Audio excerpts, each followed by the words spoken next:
va se passer? C'est vous qui allez, je parlais des drones, c'est vous qui allez peut-être travailler avec une société de drones qui va faire le survol, qui allait récupérer les données satellites. Voilà, c'est vous qui vous occupez de vous décharger un peu l'agriculteur de toute cette partie de récolte, de récolte et d'analyse de data. Complètement.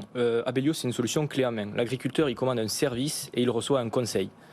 Il commande de quoi optimiser sa fertilisation azotée. Il reçoit une carte lui permettant de savoir quelle dose il doit mettre à quel endroit de sa parcelle. D'accord. Il commande une prestation pour faire de la pulvérisation localisée, pour ne traiter que les zones qui sont infestées par des moustiques. Et ça, c'est vous qui allez donner cette dose, c'est à travers Abellio, on va lui dire là, à tel endroit, il faut en mettre un peu plus, en mettre un peu moins. Sur la partie phytosanitaire, on va simplement localiser la dose. D'accord.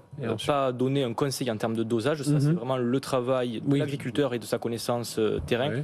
Ou de la coopérative ou de l'organisme de conseil, pas d'Abellio. Nous, on géolocalise là où il faut traiter.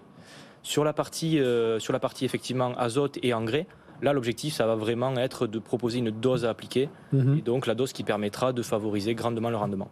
Qu'est-ce qui change aujourd'hui? On parle beaucoup de réchauffement climatique, évidemment, alors pour les agriculteurs. Est-ce que vous le ressentez au niveau de ces datas? Et qu'est-ce qui va changer? Est-ce que vous devez intégrer de nouveaux paramètres, de nouvelles fonctions dans la plateforme Abellio? Complètement. Le réchauffement climatique, on l'a vu en plus cette année, notamment dans le sud-ouest, d'où je suis originaire, et sur les cultures qui sont en présence là-bas, en particulier le maïs, culture irriguée, qui a beaucoup souffert cet été. Donc les agriculteurs doivent s'adapter au réchauffement climatique, à des nouvelles contraintes, réglementaires notamment.